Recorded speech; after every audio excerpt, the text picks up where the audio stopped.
Welcome back to Tracking That, a channel where we try to track what liberals are saying but end up not being able to as usual. And in this video we have Bill Maher triggering liberals for saying that the Biden administration couldn't handle the immigration crisis more worse. There was an actual big story in the news this week about immigration, and I want to get to that because I think if Biden loses this election, it's going to be because of two things. He's old and he can't get past that issue and people just hate that about him. And immigration. That's actually false. The third and most important one is the conviction of Donald Trump, where as a result of this, polls are shifting in Trump's favor, with now Virginia being tied state that Biden won by slightly over 10 points in 2020. I mean, just on a political level, I don't think they could have handled it worse. Because now what's going on, if you didn't see the news this week, okay, here's what Biden's doing. He's finally, after saying he couldn't do anything, he's going to issue an executive order. By the way, this is the same executive order Trump tried to get through the courts, and they didn't let him do it. But he's going to finally try it 6 months before the election, which says we will put a cap of 2,500 now asylum seekers coming in. If it passes 2,500, if it's 2,501, then we automatically close the border. Fire marshal says, no more. He's going to come here and close the club. Yeah, if he cared so much about the border, he would have kept Trump's Remain in Mexico policy, kept the emergency declaration of the border construction, as well as the policy of delayed asylum, which got denied by courts, something Biden is exactly trying to replicate, likely knowing it will fail in courts because of the previous fail.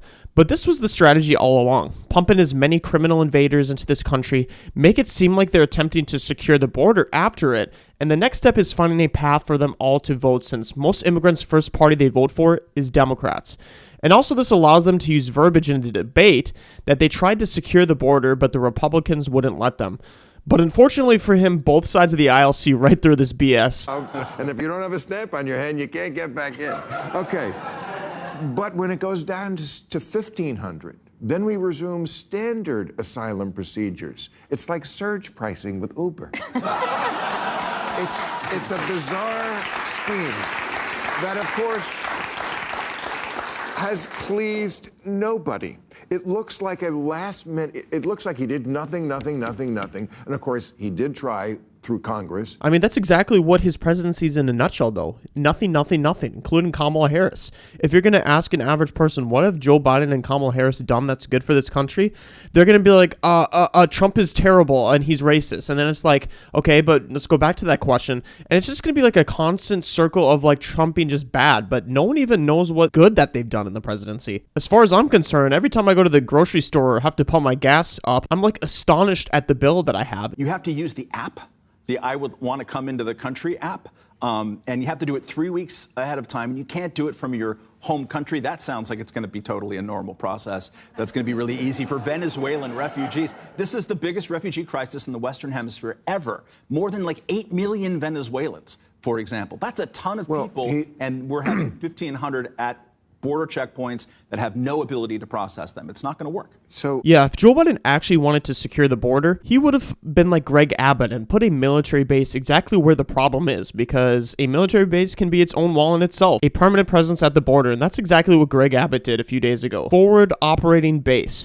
300 soldiers being able to permanently move in and have a permanent presence on the border. That's just common sense things, especially active duty soldiers. If we have bases near the border, that's a permanent presence right there. But what we don't want to have, and this is a sidetrack, is Chinese farmland magically starting to grow around military bases. China should not be able to buy any land from us at all, period, because this is a national security concern. Since January 2021, when Biden took office, more than 9 million migrants have entered. That's more than the number of people who live in Nicaragua.